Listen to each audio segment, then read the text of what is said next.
Saya baru saja menerima satu memorandum secara formal dari wakil-wakil penduduk kita di sini. Penduduk-penduduk yang saya maksudkan itu mencakupi penduduk-penduduk dari Taman Newana fasa 1, 2 dan 3, ya, Taman Cempaka, Taman Putra Sulaiman, Taman Dagang dan juga Kampung Pandan. Jadi di sini sekurang-kurangnya terdapat 5 taman-taman ataupun tempat-tempat kediaman rakyat yang cukup padat bilangannya. Isu yang berbangkit itu sebenarnya adalah ni bantahan masyarakat setempat terhadap ni kelulusan MPAJ yang diberikan kepada ni satu projek kondominium 16 tingkat. 16 tingkat, kesemuanya 2 blok 2 blok 16 tingkat di Taman Newana, di depan rumah-rumah kediaman yang sedia ada, yang telah pun lama wujud di situ. Dan apa yang rakyat tempatan rasa terkilan tu adalah semata-mata kerana dengan adanya kelulusan projek berkenaan, maka kesesakan lalu lintas dan juga risiko banjir kilat yang sememangnya pernah dialami oleh mereka di situ, mungkin akan timbul, akan berlaku. Lebih-lebih lagi ini pun di tengah-tengah taman kediaman lama, yang kita sedia maklum bahawa jalan dia tu agak sempit dan jalan tu adalah merupakan residential roads, jalan dalam taman kediaman, bukannya lebuh raya. Dan selain daripada tu mereka turut terkilan kerana sekian lama, sejak bulan November tahun 2009, November tahun 2009, sejak adanya projek ini sebenarnya diluluskan tanpa sebarang pengetahuan mereka terlebih dahulu. Mereka tidak tahu menau langsung. Mereka anggap yang tapak tu sepatutnya untuk komersial, bukannya untuk kondominium, high rise building, kondominium yang bertingkat banyak. Ini satu. Yang keduanya,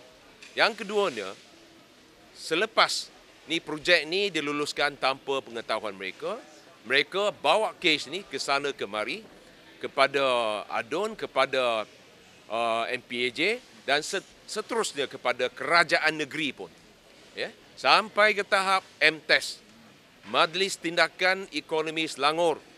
Tetapi rupa-rupanya gambaran yang diberikan pada mereka ni adalah tak lain daripada nasi sudah jadi bubur.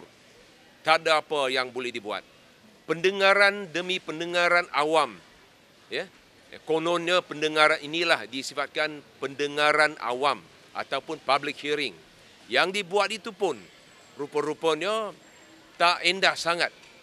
Ini bantahan rakyat yang memang bukan saja terselah, malahan ianya cukup lantang dan jelas maksudnya.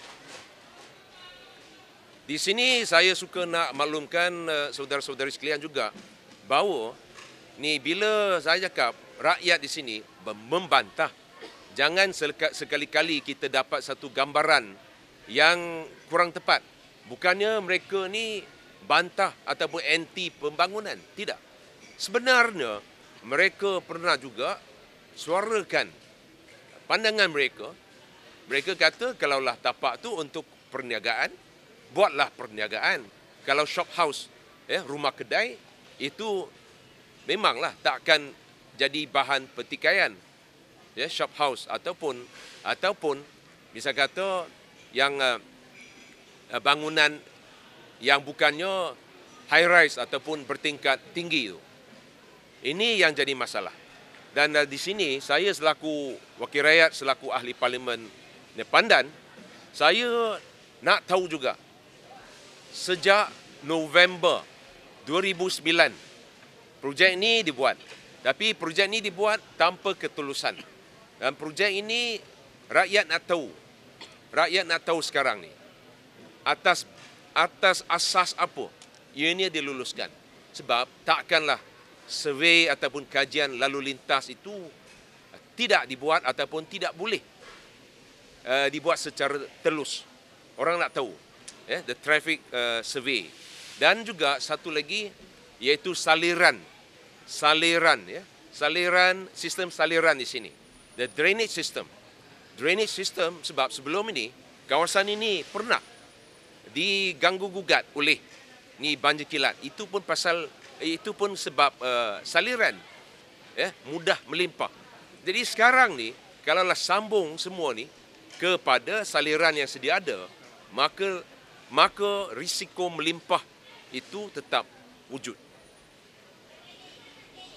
Dan di sini suka juga saya nak maklumkan pihak media bahawa projek ini pernah berhenti seketika waktu dalam bulan Februari 2011. Tapi ianya tak semena-mena bergerak kembali pada September 2011. Dan selama ini saya rasa sedih sebab apa yang diusahakan oleh masyarakat setempat nampaknya bukan saja dipandang sepi, malahan ianya tidak diendahkan sama sekali oleh pihak berkuasa kerajaan negeri dan juga pihak berkuasa tempatan. So until today, as I could see, now the issue now has come to a stalemate. Ini sudah pun menjadi satu kemelut dan kalaulah Yang Amat Berhormat Menteri Besar Negeri Selangor kononnya beliau mengarahkan supaya isu ni ditangani oleh Adun Cempaka, YB Iskandar dari Parti PAS, dengan pemaju. Kalaulah pemaju yang diberikan peluang untuk membuat keputusan, saya tak nampak logiknya. Mana letaknya logik? How could the state government refer back the issue back to the developer and the local state assemblyman? Because as it is now, MTES, Majlis Tindakan Ekonomi Selangor, now they are supposed to make the decision. And why should they be so evasive? And why should they be so adamant with such a project, which is highly controversial now? And I would say that to date, now people from at least five residential estates here in the vicinity, now in fact they had voiced their discontent. And now that they oppose to such a project vehemently. And I want the state government to come out boldly and make a decision. And don't tell me that the state government has to compensate. That's why they are reluctant to relook at it. That is not the issue. That is not the logic.